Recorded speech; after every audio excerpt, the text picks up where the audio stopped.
தமிழ்நாடு வேளாண் பட்ஜெட் 2024-25 அமைச்சர் எம்.ஆர்.கே. பன்னீர்செல்வம் இன்று சட்டப்பேரவையில் தாக்கல் செய்தார். அதில் பல முக்கிய அறிவிப்புகள் வெளியாகியுள்ளன. அதேபோன்று விளைபொருட்களுக்கான மானிய விலை உரங்கள் போன்றவையும் இதில் அறிவிக்கப்பட்டுள்ளது. வேளாண்மை மற்றும் அது தொடர்புடைய துறைகளுக்கு மொத்தமாக 42,281.88 கோடி ரூபாய் ஒதுக்கீடு செய்யப்பட்டுள்ளது. அதேபோன்று இம்முறை மண்ணுயிர் காத்து மண்ணுயிர் காப்போம் என்ற ஒரு புதிய திட்டமும் அறிமுகப்படுத்தப்பட்டுள்ளது. மேலும் கூடுதல் விவரம் செய்த நந்தினி வழங்க கேட்கலாம். நந்தினி, இது குறித்தான கூடுதல் விவரங்கள். வணக்கம். வேளாண் நிதிநிலை அறிக்கையில் பல்வேறு முக்கிய திட்டங்கள் இடம்பெற்றிருக்கிறது. குறிப்பாக 10 அரசு தோட்டக்கலை பண்ணைகளில் தோட்டக்கலை விற்பனை மையங்கள் 1 கோடி ரூபாய் செலவில் அமைக்கப்படும் எனவும் அறிவிப்பு வெளியிடப்பட்டிருக்கிறது. கன்னியாகுமரி மாவட்டத்தில் 3 கோடியே 60 லட்சம் ரூபாய் ஒதுக்கீட்டில் தேனி முனையம் உருவாக்கப்படும் எனவும் தெரிவிக்கப்பட்டிருக்கிறது. குறிப்பாக ஊட்டி ரோஜா பூங்காவில் புதிய ரோஜா ரகங்கள் அறிமுகம் செய்து பொதுமக்களை கவரக்கூடிய வகையில் பூங்கா மேம்படுத்தப்படும் எனவும் அமைச்சர் எம்.ஆர்.கே. பன்னீர்செல்வம் அறிவிப்பு வெளியிட்டிருக்கிறார். அது மட்டுமல்ல பார்த்தோம் என்றால் அடுத்த 20 ஆண்டுகளில் பல்லுயிர் பரவல், பயிர் உற்பத்தி, உணவு பாதுகாப்பு ஆகியவற்றை பாதிக்கக்கூடும் என கண்டறியப்பட்டிருக்கக்கூடிய நிலையில் அதற்காக தமிழ்நாட்டில் சிறப்பு வேளாண் கிராமங்களை உருவாக்கி தொழில்நுட்பங்கள் குறித்து விரிவாக்க அலுவலர்கள், விவசாயிகள் உள்ளிட்டோருக்கு விழிப்புணர்வு ஏற்படுத்தி பரவலாக்கம் செய்யப்படும் எனவும் தெரிவிக்கப்பட்டிருக்கிறது. 14,000 ஒருங்கிணைந்த பண்ணைய தொகுப்புகள் அமைத்திட 42 கோடி ரூபாய் நிதி ஒதுக்கீடு செய்யப்படும் எனவும் குறிப்பிடப்பட்டிருக்கிறது. வீட்டு தோட்டத்தில் ஊட்டச்சத்து மிக்க பழச்செடிகள் வளர்ப்பதை ஊக்குவிக்கும் வாழை, பப்பாளி, முருங்கை, கருவேப்பிலை போன்ற செடிகள் வழங்கப்படும் எனவும் 1 கிராமம் 1 பயிர் என்ற புதிய திட்டம் 15,280 வருவாய் கிராமங்களில் செயல்படுத்தப்படும் எனவும் வேளாண்மை துறை அமைச்சர் அறிவிப்பு வெளியிட்டிருக்கிறார். 100 உழவர் அங்காடிகள் 5 கோடி ரூபாய் மாநில நிதியில் செயல்படுத்தப்படும் என தெரிவிக்கப்பட்டுள்ளதோடு 2024-25 ஆண்டில் பயிர் காப்பீடு திட்டம் செயல்படுத்த 1,775 கோடி ஒதுக்கீடு செய்யப்பட்டிருப்பதாகவும் குறிப்பிடப்பட்டிருந்தது. சர்க்கரை ஆலைகளுக்கு கரும்பு வழங்கிய விவசாயிகளுக்கு டன் ஒன்றுக்கு 215 ரூபாய் சிறப்பு ஊக்கத்தொகையாக உயர்த்தி வழங்கப்படும் என்ற அறிவிப்பும் சட்டப்பேரவையில் இன்று வெளியிடப்பட்டது.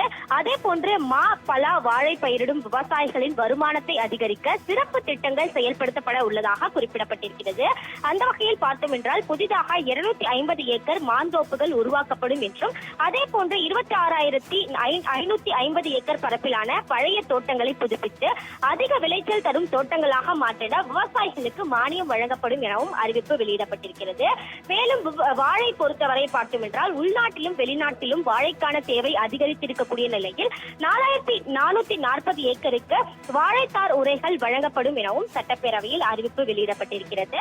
கன்னியாகுமரி மாவட்டத்தில் 2 புதிய தோட்டங்கள் உருவாக்கப்பட இருக்கிறது. குறிப்பாக ஜவஹை தமிழர் நலத்திணைகளில் ஒன்றான காடும் காடு சார்ந்த இடத்தை சேர்ந்த முல்லை நிலத்தில் வாழ்ந்த தமிழ் மக்களின் வாழ்வியல், புவியியல் நிலைகளை எடுத்துக்காட்டும் விதமாக முல்லை பூங்கா கன்னியாகுமரியில் உள்ள வேலிமலையில் 2 கோடி ரூபாய் மதிப்பீட்டில் அமைக்கப்படும் என்பதோடு தமிழ்நாட்டில் பிரபல சுற்றுலா தலமாக கன்னியாகுமரி விளங்கக்கூடிய நிலையில் கன்னியாகுமரி கடற்கரை அருகில் சூரிய தோட்டம் 2 கோடி ரூபாய் செலவில் அமைக்கப்படும் எனவும் சட்டப்பேரவையில் வேளாண்மை துறை அமைச்சரால் அறிவிப்பு வெளியிடப்பட்டிருக்கிறது.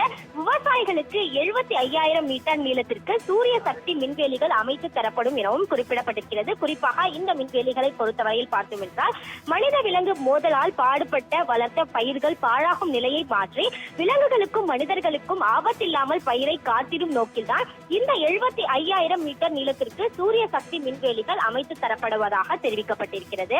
அதே போன்று 2024-25 ஆண்டிற்கு பயிர்க்கடன் வழங்க 16,500 கோடி ரூபாய் இலக்கு நிர்ணயிக்கப்பட்டிருப்பதாகவும் அமைச்சர் எம்.ஆர்.கே. பன்னீர்செல்வம் தெரிவித்திருக்கிறார்.